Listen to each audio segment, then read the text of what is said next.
pointing people under the Hi. camera. Hi. Hi. Hi. Hi.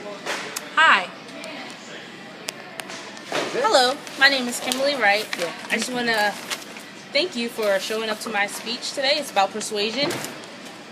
It's called Having an Open Mind. Sexual orientation happens to be one of the most insinuating topics talked about in life. Many believe homosexuality is an abomination, but I feel that you should have the right to love whoever you choose to love. I can't think of one good reason why someone should interfere with another person's happiness. Why should anyone put a limit on a lifetime of devotion? So as for same-sex marriage becoming legal, I'm all for it. Because why shouldn't homosexuals have the right to legally commit to their significant other? I believe Heather Ann Gannon, an author of A Case for Same-Sex Marriage, said it best when she stated, "The ability to love and commit to another person is a right that all people have." What is marriage, I ask? It's a major commitment between two people that is legalized on a piece of paper. Now, if same-sex couples want to have that piece of paper, why not let them have it?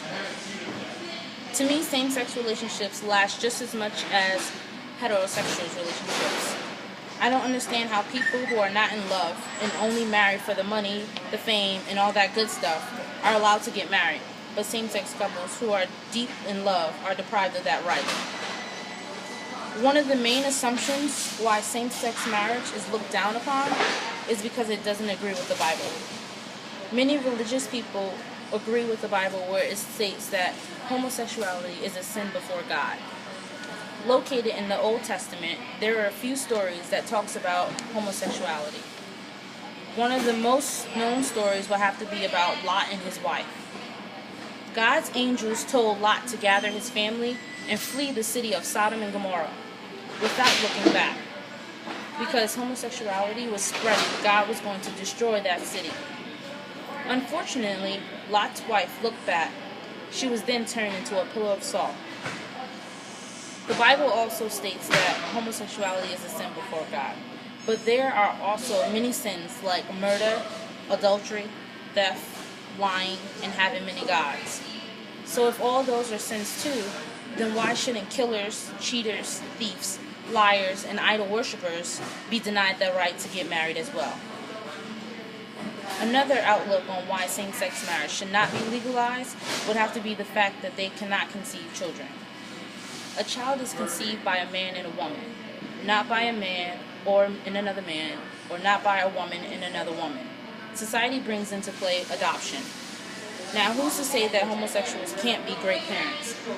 Society brings into play adoption. So once again, I say, who's to say that homosexuals cannot be great parents? Because there are a lot of heterosexual couples who are horrible parents. And I mean horrible parents. If marriage is said to be a headway for opposite-sex couples to have children, why stop same-sex couples from getting married when the opposite-sex couples don't even want kids? So why say marriage is for when you're prepared to have children? Society needs to change their viewpoint on what marriage means if their outlook on marriage is just going to backfire in their face. I believe Massachusetts was the first state to legalize gay marriage. Then in 2004, San Francisco started allowing same-sex couples to get married. Then in 2008, the California Supreme Court ruled the right to marry, which made California the second state to allow same-sex marriage. The Los Angeles Times states that about 18,000 gay and lesbian couples married between June and November. When voters approved Proposition 8, which amended the state constitution to recognize marriage as only between a man and a woman, there was much disagreement with this decision. Those who opposed later appealed to the court to ban Proposition 8. But if all goes well, there will be 5 states who legalize same-sex marriage, which are Massachusetts, Connecticut, Iowa, Vermont, and Maine. So I stand strong on my agreement with legalizing same-sex marriage. I'm pretty sure that there are a few out there who feel the same as I do. So what if the world turns against you? Speak your mind and live freely.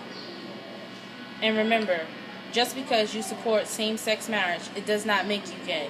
Maybe one of your family members or one of your friends might be gay. Show them that you care by voting no on the next Prop 8. Also, remember, everyone has the right to love. Why not the right to marry? Like a Greek philosopher by the name of Socrates once stated, the unexamined life is not worth living. So examine yourself.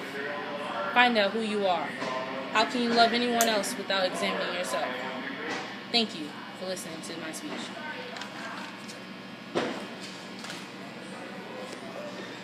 That was a Sorry for interrupting. That was a